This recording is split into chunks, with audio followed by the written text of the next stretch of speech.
Nako, yari ka ngayon kay Isko Moreno dito, Abante. Mapapatras ka ngayon. Mapapatras ka ngayon, Abante, dito sa ibubulgar ni Mayor Isko Moreno. No? Nung nakaraan po, natalakay natin, binulgar natin si Isko Moreno at binulgar niya yung mga allocation, no? Na dapat sana pondo na sa lugar, sa distrito, na hindi dapat bahain. Kasi napakalaki po ng pondo eh. Diba? Tinalakay din natin na ang pondo ng ibang private sector, no? Sinabi ni Belgica na kahit 60 million lang, kahit 100 million lang gumagana na. Ibig sabihin, okay na, positibo na yung lugar, wala nang binabaha, kahit million lang pinag-uusapan ha. Dito bilyon. Mga kaibigan, huwag kayong masanay na ang bilyon ay maliit na lang sa pandinig natin dahil sa pinagagawa nila lahat sa inyo. Itinatanim sa puso't isipan at buong kaluluwa natin na ang salitang bilyon ay maliit lang at walang kakwenta-kwenta pagdating sa mga proyekto. Nagkakamali po kayo. Tandaan niyo po, ang 1 bilyon po, malaki po may ipoproduce na kalsada. Isipin mo sa harap ng bahay mo ngayon, may kalsada, wala. Sa harap ng bahay mo ngayon, lumabas ka, may kalsada, wala. Sumukat ka ng mga 1 kilometro dyan. Wala pang 2-3 milyon niyang gastos dyan. Pagsisimentoy. Hindi naman, 1 kilometro, wala pang mga 20 milyones yan. Meron ng kalsadang maganda. Isipin mo 1 billion yan. Pero ganito ginagawa nila sa taong bayan. Ngayon, eto po, hindi po sa akin galing to Hindi ko siya sabi ito akin to. Binabasa natin to dito sa Banat by Banatero Supporter. Sabi dito, breaking news, Pastor. Umano'y nakitang naka-Richard Mille o Mile. Basta yun na lang yun. Richard Mille ata na tinatayang 20 million pesos. Grabe, no? Rilo yan, Ayan, no? Umano'y napansin ni Pastor Benny Abante na may suot na Richard Mille. Watch na tinatayang nagkakalagang 20 million habang nasa Senado. Ang usapin ay agad nakakuha ng atensyon dahil napakataas ng halaga na turang luxury timepiece. Gayunman, ang presyo ay pagmamayari ng relo ay kailangan beripikahin bago ituring kumpirmadong impormasyon. Tama yan. Kung mapatunayan ng halaga ay maaari itong magbukas ng mga tao tungkol sa pinagmula ng pagmayari ng mahalagang relo, lalo na kung taong sangkot ay isa sa pampublikong sangkot sa isang pampublikong opisyal. Mahalaga ang verifikasyon ng modelo, aktual na presyo at iba pang detalye bago gumawa ng konklusyon. Okay, tama na naman doon. Hindi naman niya sinasabi talaga. Pero, ito naman ay para sa storya niya. Pero ito kung totoo man ito, kita niyo naman may isang senador na 120 million. Alam niyo na kung sino yung bumaliktad, yung duwag. Ayoko magbanggit na pangalan, alam niyo na yun. Ang relo niya, 160 million yata. Diba? Ito naman, 20 million. Di natin alam, pero palagay natin totoo to. Di natin sinasabi totoo ay pinagpapalagay na natin. Saan kakakuha ng 20 million? Relo lang. Kahit ikaw kumikita ka per year ng 30 million, 40 million negosyo mo, hindi ka bibili ng relo ng 20 million dahil masyadong makapal ang 20 million. Masyadong mabigat yon. Diba? Pero kung ikaw, halimbawa, nabigyan ka ng mali-malit ang pera, daan-daang bilyon, manipis yun, 20 million, barya yun sa'yo. Hindi ko sinabing sa'yo na. Diba? Hinahalimbawa ko lang. No? Kayo na humusga, mga kababayan. Pero ito na, dito nyo malalaman sa sinabi ni Buo ni Isko Moreno, no? Na talagang si Isko ay nagbabala na. So, binulabog kasama si Kong Abante, no? This is the flood control project done in the city of Manila 2022, 2023, Okay. 2024, and 2025, amounting to more or less 14 billion done in Manila. Grabe. So most of it finished already. Finish na. Dapat ngayon, sa kung binadgetan ng 2022 yan, ato 2025, at 2024, dapat 2025 first quarter ng 2025 is may resulta na. At least talagang makikita na yung proyekto. Ipagmamalaki na. May inauguration na ata, no? Kaso wala tayong nakita. Meron baha. Bumaha ng pondo sa Maynila bumaha pa rin sa Maynila. Lupit nun. Bumaha sa pondo sa Maynila, bumaha pa rin. Alam mo, kung si Isko Moreno nanalong presidente, sabihin ko sa inyo, gaganto rin gagawin niya. Ito ang tama. Mga kababayan, makinig kayo. Ito ang tama. Ina-announce ni Mayor Isko Moreno. Hindi yung hindi mo ina-announce kung dito ba naninisi sila? Naninisi ba siya dito? Hindi siya naninisi. In-announce niya lang yung mga allocation, yung budget ng isang city. May masama ba doon? Wala. Ang masama nun, pag iyan, liquidate yan, hindi makita kung ano yung pondo na pinagagawa mo, kung saan napunta, yun ang masama. Pero dito, makikita mo yung tapang ni Isko Moreno, yung utak, yung talino. Sana ito na naging presidente. Sana ito na lang. No? Kung naging ito ang presidente natin, sabihin ko sa iyo, itong flood control na to, may napanagot na. Sabihin ko sa inyo. Now, itong lahat ng ito ay walang permit sa lungsod. Yes, we are investigating them. And they are also being investigated by the Office of the President. But that is the thing of the past. Sad to say, ulitin ko, bumaha ng pondo sa flood control sa Maynila. Grabe, bumaha ng pondo sa flood control sa Maynila. Nakita mo yung binanggit niya kung ilang bilyon? 40 billion yata, ilan? Antindi, no? Sabihin ko sa inyo, mga kababayan, lumabas kayo ng kalsada ninyo. Sumukat kayo ng isang kilometro. Malayo-layo yun. Ha, i-compute nyo kung magkano lang yun, isang kilometro. Wala pang 20 million yun. Eh yan, wala pang kilometro yung ginawa, flood control, hindi naman kalsada ginawa. Aharangan lang yung malaking daan ng ilog, halimbawa, daan ng mga tubigan. Aharangan mo lang. Ang laki ng budget mo. Ni Imbornal ang liit-liit. Pumunta ka sa mga distrito nila, tingnan mo, ang papangit ng Imbornal. Huwag yung sisisis ko, ha. Hindi niya kasalanan yan. Nadatnan niya lang yan. Sige, tingnan nyo. Sipin nyo. Oo. Ako, nakapunta ako sa isang mayaman na subdivision, sa lugar na napuntahan ko. Mayaman talaga, kilalang subdivision yon. Nakita ko yung kanal nila. Detalyado yung kanal nila eh. Oo. Makikita mo talaga pati yung pagpasok ng tubig dire-diretso eh. Walang bara eh. Bakit? Private kasi ang gumawa eh. Walang kurakot eh. Ito, bilyon ng proyekto pero saan napupunta? Taon-taon to ha! Taon-taon! Bakit napipikon ako? Eh kasi mga kababayan, ang nagsasuffer nito kababayan natin eh. Kawawa sila eh. Tapos ang sisisihin yung ulan, pati basura. Yung mga namiminuno sa atin. Ang dapat sisihin. Tamo, hanggang ngayon, pangit ang mga kalsada. Totoo, hindi? Amounting to 14 billion, and yet the people of Manila and those people studying, working, doing business, going in and out of Manila continue to suffer with the flooding.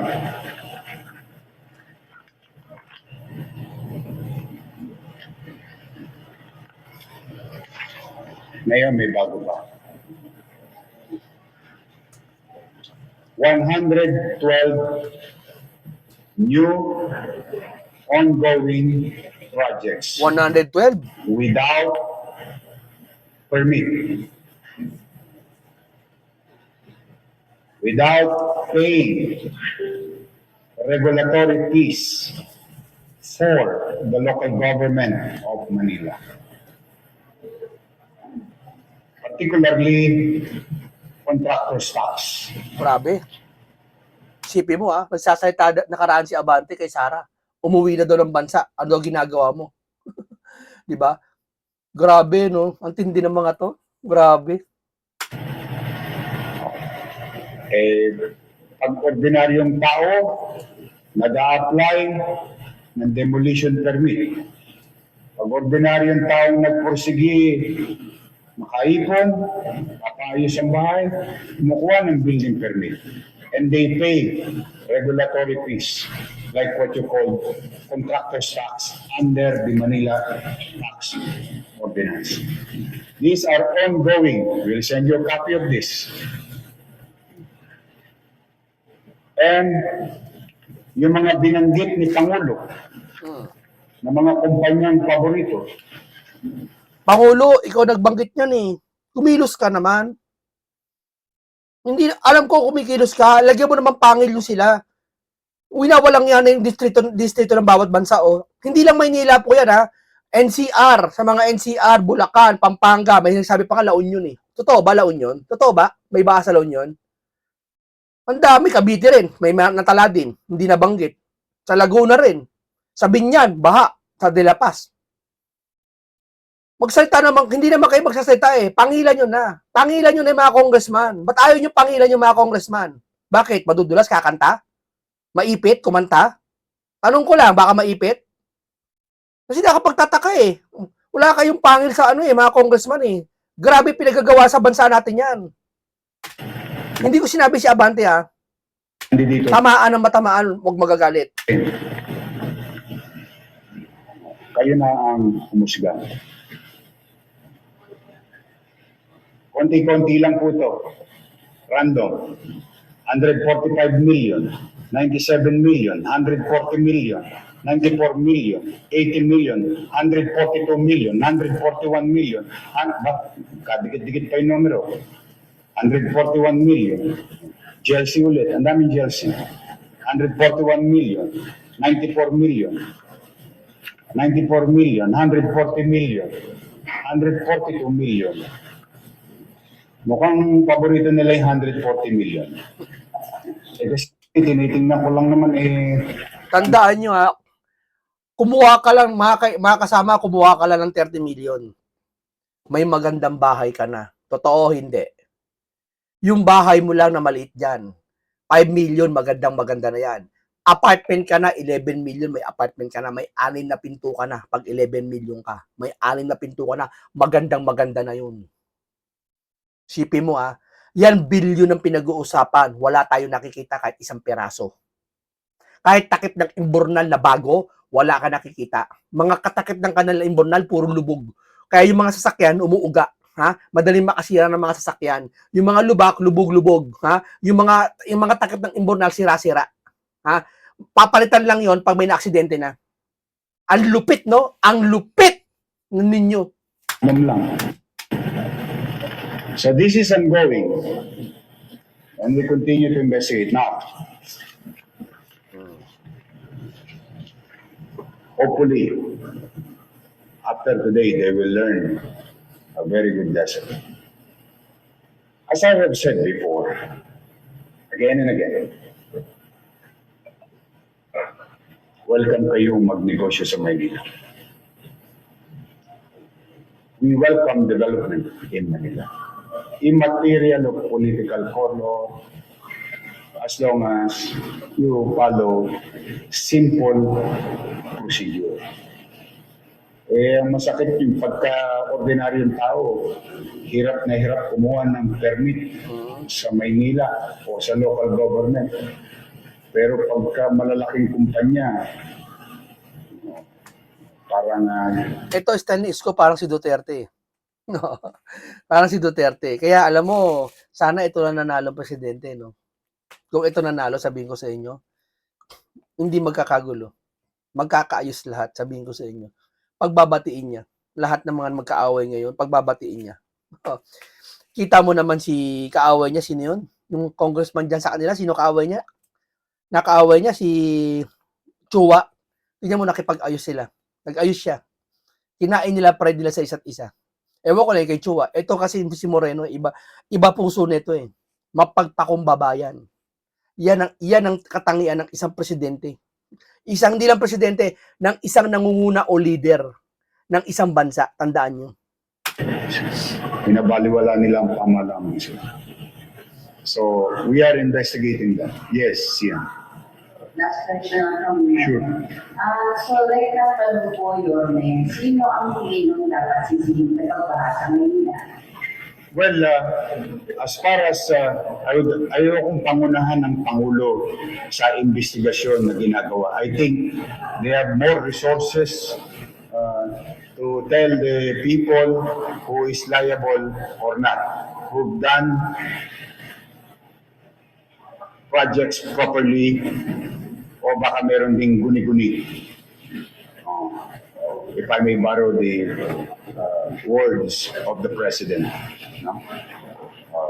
But first things first, yung para muna sa aming mga taga-Maynila. Mauna muna ang taong bayan. Nagagamit ang building na iyon sa pang-araw-araw na pamumuhay ng komunidad sa Santa Cruz. Biglang nawala, napagkaitan ang mga taga-Maynila. That is my obligation. Hopefully, someday, somehow, magkaalaman din kung sino ang mga taong may kapabayaan. Yun. Para may pinaparinggan data si Isko dito. Alam ni Isko kung sino may kapabayaan yan. Tandaan yan. Anong sabi niya? Jurisdiction niya ang Maynila. Kapag may nagkamali niya, sino sisisihin? Councilor? Si Mayor Isko ang sisisihin dyan. Lakihan natin. Kapag nagkaroon ng nakawan sa legislative at nakita mo ang pondo galing sa national, sino dapat sisihin? Wala silang kinalaman? Walang kinalaman yung taas? Alam nyo, kayo na humusga. Kayo humusga po. For now, it's very clear from your city government of Manila that there is liability on the part of the contractor. There are hundreds more, or a little over and under 100 contractors doing infrastructure. Binanggit niya lahat ng distrito dyan eh. 1, 2, 3 hanggang 6 eh. Siyempre tatamaan si Benny, si Abante dyan. Sa pulkad, sabay, hindi natin wala tayong sinasabi si Abante ay nangurakot ah. Walang ganyan. Tinatanong lang natin, accountability. Ang laki ng pondo dyan. Sabi niya ni Guanzon eh, bumaba sa distrito mo. Hindi ko lang bumaba sa distrito niya. Sinundan ko lang yung sinabi ni Guanzon. Eh, dapat alamin mo. Kung di bang baha dyan sa distrito nila, saan napunta yung pera? Dapat maging tayo. Hindi namin kayo porque tinahanap namin yung pera kung saan napunta, eh pinabibintangan namin kayo magnanakaw, hindi yun. Ang sa amin lang, karapatan namin mga sambayan ng Pilipino, saan napupunta yung pera? Mas masarap pakinggan, makita kung saan napupunta yung pera. Dapat pinapaskill nyo kung ano yung ginawa nyo. Hindi lang dapat detalyado, pati yung allocation, lahat detalyado. Pati pagko-compute, pati porsyento, pati kung sino dapat detalyado. Ibinibigay sa taong bayan. Projects from the national government. Of course, we'll go after them. The same banana.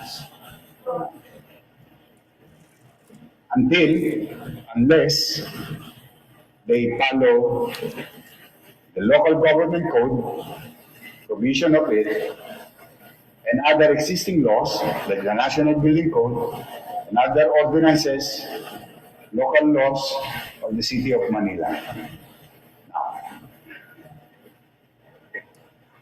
Gusto ba namin silang sampahan lang ng kaso? Hindi po.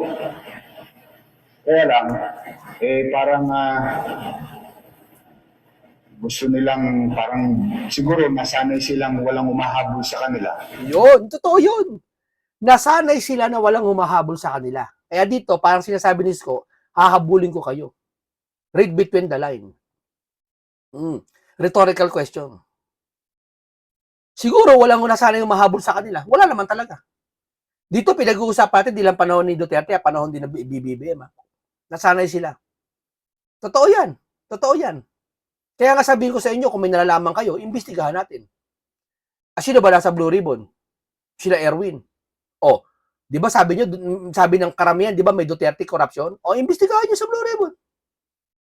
Ba't ayaw ninyo? Yan sasabi ko sa inyo. Baka kasi wala kayong makita sa mga Duterte. Tapos ang makita, yung dyan sa panahon ng administrasyon. Ngayon, I think they should learn their lesson very well. Welcome silang kumuha ng permiso sa Maynila at magbayad ng obligasyon sa siyudad ng Maynila. Maraming salamat sa iyo, Isko Moreno. Nararamdaman namin ang puso mo. We will welcome them, each and every one of them, if they follow procedure. Kaya ang defense. Painggan naman natin to. Ito yung nakaraan pong bali-balita. Malaking ano kasi to malaking panlilin lang tong ginawa nila Na si Sara daw nagpunta kay BBM nakipag-meeting. Sino rito relate? Nakipag-meeting. Bakit? Bakit nila ginagawa yun? Ba't pinapalabas? Hindi ko alam kung sino nagpalabas noon. Na si Sara daw, nag-close door meeting kay BBM. Para lumalabas na ang Davao ay hugas kamay. Gusto nila, wag maimbisigan ng Davao. Natatakot daw sila, Sara. Yan ang chismis. Hindi po totoo yan. Wala pong ganyan. O, ito. Team kung ano ang motibo sa likod ng pagpapakalat ng anilay fake news na nag-request si Vice President Sara Duterte ng isang private meeting kasama si Pangulong Ferdinand Marcos Jr. Pero hinimok ng depensa ang publiko na maging mapagmatyag laban sa mga peking balita sa gitna ng impeachment trial. Kumalat ang ulat na umano'y humiling si Vice President Sara Duterte ng isang private meeting kay Pangulong Ferdinand Marcos Jr. Nang tanungin ang defense team tungkol dito, sinabi ni Attorney Michael Poa na una pa lamang niyang nabasa ang ulat ay hindi na siya naniwala rito. Sa defense naman, sa totoo lang, wala kaming opinion. Hindi na namin pinansin yung balita na yan. You know, in fact, I was very hesitant to even confirm it with the Vice President because knowing her, nung nabasa ko pa lang yung news, hindi na talaga ako naniwala dun sa news. Gayunman, kinausap pa rin ni Poa ang Vice Presidente upang malaman ang kanyang posisyon sakaling matanong tungkol sa naturang ulat. But I had a chance. Ginagawa nila yan para manin lang sa tao eh. Para yung impeachment din, syempre. Yeah? Para isipin ng taon ba. Ano yan eh, ang ginagawa nila double purpose. Siraan si Sara para sa pagdating sa 2028, hindi siya manalo. Eh wala eh, lalong tumataas ang rating ni Sara eh. Hindi na magbabago isip ng tao. Ang hinihintay na lang ngayon oras para kung saan yung eleksyon. Yun na lang hinihintay ngayon. Hindi nyo kayang baguhin yung tao, na isip ng tao, hindi nyo kayang baguhin. To talk to the Vice President. So sinabi ko lang sa kanya na baka matanong ako dito sa issue na ito kung ano yung posisyon niya, anong gusto niyang sabihin. And she agreed with me dun sa naging suggestion ko na i-diretso ko na talagang fake news siya. Ayon pa kay Poa, hindi na bago ang ganitong mga aligasyong kumakalat laban kay VP Sara. Kabilang na ang naunang ulat na umano'y binato siya ng Vice Presidente ng laptop. Sa gitna ng impeachment trial, Ginagawa nila yan para panira kay Sara, binato doon ng laptop, kesyo ganyan, para ginagawang violente si Sara. Antindi ng mga yan, no? Wala sila maisip eh. Wala sila maisip na paraan eh. Bumato ng laptop, ginanto si ganito, wala na sila eh. Ano pa isipin ng mga yan? Tingnan mo, matindi isipin ng mga yan. Sa 2028, abangan nyo. Sa 2027 pala, maraming kabalastogan gagawin ng mga yan. may paalala siya sa publiko. Dapat mas maging mapagmatsyag tayo sa mga nababasa natin sa SOCMED, you know, try to find out kung legitimate yung sources, diba? Kasi ang dami na talagang mga fake news na kumakalat. Samantala, nilinaw din ni Poa ang posisyon ng defense team sa posibilidad na gamitin bilang testigo si Ramil Madriaga sa impeachment trial. Ito ay matapos sabihin ni Attorney Salvador Paulo Panelo Jr., legal counsel ni VP Sara, sa mga isinampang perjury complaints laban kay Madriaga na maaari itong maging star witness ng depensa sa kaso. The truth of the matter is, si Mr. Madriaga is listed as a witness prosecution, no, ayon sa kanilang pre-trial brief. He's also listed as our witness sa aming pre-trial brief. Sa amin, you know, we don't telegraph our moves. So tingnan na lang natin kung kinakailangan na i-present siya o hindi. Pero sa ngayon, hindi muna kami magbibitaw ng anumang statement kung sino yung mga witnesses na ilalabas natin. Ani Poa, depende pa rin sa magiging legal strategy ng defense team kung kailan at kung kinakailangang iharap si Madriaga sa impeachment trial. Matatandaang naghain si Vice President Duterte ng 2 perjury complaints laban kay Madriaga. Una nang ipinaliwanag ni Attorney Panelo Jr. na isa sa mga layunin ng ikalawang reklamo ay maipakita sa publiko kung anong klaseng testigo si Madriaga na maaari umanong gamitin ng prosecution sa impeachment case laban sa Vice Presidente. Dagdag pa ng abogado, maaari umanong makaapekto sa kredibilidad ng prosecution at sa impeachment case kung mapatutunayang hindi mapagkakatiwalaan si Madriaga. Para sa Diyos. Okay, maraming salamat dito. Dito naman tayo kay Madarahog. No, dapat talaga kasi marinig sa sambayan ng Pilipino ang bawat katotohanan. Dahil po pag ang katotohanan po, ang puro naririnig natin ay puro kasinungalingan, wala pong maniniwala sa nagsasabi ng katotohanan. Tatandaan niyo 'yan. Kailangan makarinig tayo ng katotohanan kasi tao tayo eh. May subconscious mind tayo na kung saan alam ng utak natin na ang tama at mali. Halimbawa, nakita mo yung bangin. alam mong masama sa'yo yun eh. Kahit di mo na isipin eh. Alam mo, kahit na hayop eh, alam mo masama yung bangin eh. Eto mga nangyayari sa atin ngayon, pinapaniwala tayo na ang bagay na masama ay tama. Katulad na lang bilyon-bilyon proyekto nawawala, pinapalitaw nila, pinapalabas na sa atin, wala nangyaring ganyan. Kaya nagbaha kasi nga, climate change lang at maraming basura. Isang pandaraya yan sa sambayan ng Pilipino. Kaya dapat makinig tayo sa mga katotohanan lagi ng mga sinasabi, mapa-vlogger man o mapa-individual man. Nagpapanik na si Sunny Trillanes. Napanood ko yung kanyang video na nagsasabing hindi nararamdaman ni Leni Robredo kung gaano kasama ang magiging administrasyon ng isang Sara Duterte. Magtulong-tulong na kayong mga animal kayo. Panigurado. Panigurado talaga yung ginawa nyo kay former President Duterte. Ay panigurado talaga. Hindi na lang kay Pangulong Duterte. Baka kasi sabihin ni Pangulong Duterte, haba makalaya si Pangulong Duterte, baka sabihin ni Pangulong Duterte, hindi, patawarin mo na yung mga yan. Baka ganun eh. Pero malabo-labo yun, ha? Malabo yun. Malabo sa pasabaw ng posisyon. Pero eto doon na lang tayo tumingin. Wag na yung mga pamilya sa pamilya, wag na yun. Doon na lang tayo tumingin sa ginawa nila sa taong bayan na kung paano imanipula. Tignan mo, pati Facebook tatanggalin nila. Bakit? Pag nawala yun, ano mangyayari? Magkakagulo. Pati mga business apektado. Totoo, hindi. Pati lahat ng mga small business, big business, lahat individual apektado sa gagawin nila. Para lang wag mapakinggan ng taong bayan ang katotohanan. Ganon sila kalulupit ngayon. Dahil tarantan na sila na malaman ng katotohanan. Alam ng taong bayan ng totoo. Kaso, walang opisyal na magawa. Mabubunyag talaga sila. Gusto nila talaga manahimik totally ang tao. Grabe, no? Grabe. Paggrabe ang sitwasyon ngayon dahil sa tindi ng takot nila. Pag yung flood control na yan, hindi na napatras si Sara, makukulong lahat. Madami mapupuno ang kulungan. Si Senator Marcoleta, yung ginawa ninyo, ha? Sa tingin nyo, papayag ang Senator Marcoleta na nakulong nyo ng ganyan? Pinakulong nyo ng ganyan? Hindi papayag ang isang Rodante Marcoleta na alam niya, tama, na pinakulong nyo. Di ba? Malalaman natin yan bandang huli. No? Makukulong lahat ng sangkot sa flood control. Ha? Kaya yung mga mga loyalistang vlogger, magpakasarap na kayo. Bakit? Sinasabi nyo lagi, Duterte. Bakit ayaw nyo sabihin sa amo nyo? Duterte pala may kasalanan ng flood control, ba't ayaw imbestigahan? Andiyan yung mga Duterte, sila pulong. Bilisan nyo. Baka makatakas sila. Pakulong nyo na. Ba't di nyo mapakulong? Kasi wala kayong makita. Baka wala kayong makita. O ngayon, anong ginagawa nyo? Hindi ayaw nila palabasin nila, ayaw nila paniwalaan itong flood control issue. Ito ang pinakamalaking issue sa lahat. Tandaan nyo. Maraming mananagot pag nakalaya si Senator Marcoleta at tamang-tama yan, malapit na 2027. 2028 ang eleksyon. 2027 kasi, andyan na yung paghahanda. At ginawa nyo sa taong bayan na pinagtulong-tulungan nyo, masira lang ang mga Duterte. At Talaga, wag na lang yung mga Duterte. Wag na lang yung mga Duterte kasi baka sabihin politika eh. Yung taong bayan na lang, pinaasa nila, kinawawa nila, pinatahimik nila. Yung mga nagsasalita sa flood control, pinakulong nila lahat. Para bang walang katapusan yung posisyon nila, akala mo kung sino sila. Akala mo sila may-ari ng Pilipinas. Kung umasta sila. Ganyan kayo umasta.